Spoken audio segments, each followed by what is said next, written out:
Bonjour chers étudiants de la L2ES.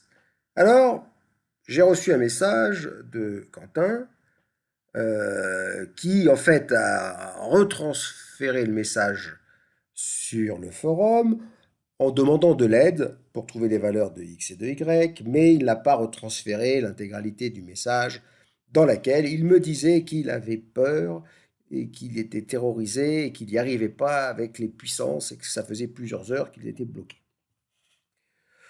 Donc, c'est ça qui vous fait peur, cette notation x puissance n. Alors, c'est assez ridicule d'avoir peur d'un si petit objet mathématique. Si vous regardez ici d'où ça vient ces histoires de puissance, lorsque tout simplement on multiplie deux fois, on écrit que c'est 3 puissance 2. Si l'on multiplie 3 fois n'importe quel nombre, c'est 3 puissance 3, 4 fois 3 puissance 4, n fois 3 puissance n. Première chose, d'accord? C'est donc un moyen de simplifier la notation.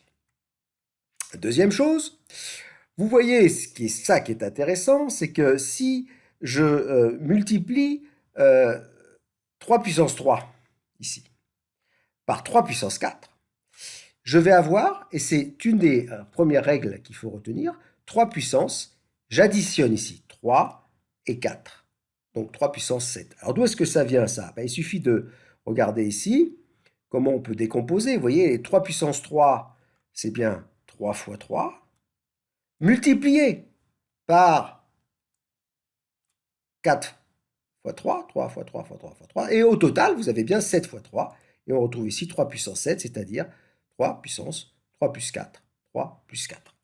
Donc voilà, voilà la règle, hein, c'est x puissance n fois x puissance m égale x puissance n plus m. Cette règle-là ne doit pas vous faire peur, hein, c'est une addition. Quand on multiplie des puissances, alors attention, il faut ici que ça soit x deux fois, hein. Si c'est 3 puissance 3 fois 4 puissance 4, alors là, on ne peut pas faire la même chose. Donc, si c'est le même nombre, on peut faire ça. Et non seulement, ce qui est intéressant et ce qui peut vous paraître surprenant au début, c'est que c'est le même nombre, mais n et m, ce n'est pas forcément des entiers. 2, 3, 4, ça peut être des fractions, ça peut être des chiffres du genre 0, 345, etc. Quel que soit n, que ce soit un nombre réel, on peut appliquer cette règle-là. C'est pour ça que dans l'exercice, quand on a x puissance 0,2 multiplié par x puissance 0,8, on fait 0,2 plus 0,8. Mais il y a quelque chose qui peut vous faire encore plus peur. C'est ça. Alors ça, c'est lorsqu'on divise 1 sur x puissance n. Alors 1 sur x puissance n, vous voyez, ce n'est rien d'autre que, j'ai ici 3 puissance 4, donc c'est 1 sur 3 puissance 4. Alors à quoi c'est égal ça?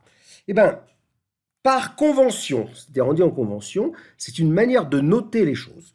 Il ne faut pas chercher une origine très logique.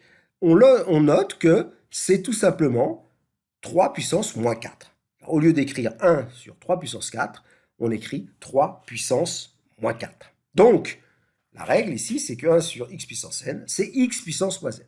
Alors c'est important quand on va faire monter et descendre les puissances lorsqu'on a des fractions. Par contre, et ça marche aussi quel que soit n, 6, 5 sixièmes, etc. Alors par contre, on peut se demander d'où ça vient, cette notation, et ce qui va me permettre également d'introduire une nouvelle règle. Si j'ai ici, vous voyez, 3 fois 3 fois 3 fois 3, au-dessus et en dessous. Bon, c'est la même chose. Donc on peut s'attendre à ce que ça soit égal à 1. D'accord? À quoi c'est égal ça? C'est égal à 3 puissance 4. 1, 2, 3, 4 sur 3 puissance 4. Et ça, alors, c'est égal à quoi selon cette règle-là? C'est 3 puissance 4 multiplié par 1 sur 3 puissance 4, c'est-à-dire 3 puissance moins 4. Je fais monter ça là-haut et je multiplie. Donc c'est 3 puissance 4 moins 4, j'additionne, 4 plus moins 4, et ça donne 3 puissance 0. Or, effectivement, 3 puissance 0, c'est ça sur ça. Donc, la règle, c'est que 3 puissance 0, c'est donc égal à 1, comme d'ailleurs toute valeur à la puissance 0, quel que soit x, on trouve bien x0 égale 1.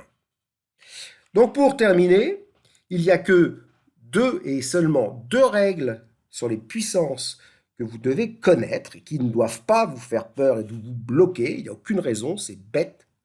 C'est-à-dire, première règle, lorsqu'on multiplie un même chiffre à la puissance n et à la puissance m, c'est ce même chiffre à la puissance n plus m. Et la deuxième règle, c'est la manière dont on note les choses. Lorsqu'on a 1 sur x puissance n, c'est égal à x puissance moins n. Voilà, j'espère qu'avec ça, vous allez pouvoir faire tranquillement les exercices et trouver le petit x et le petit y. À bientôt.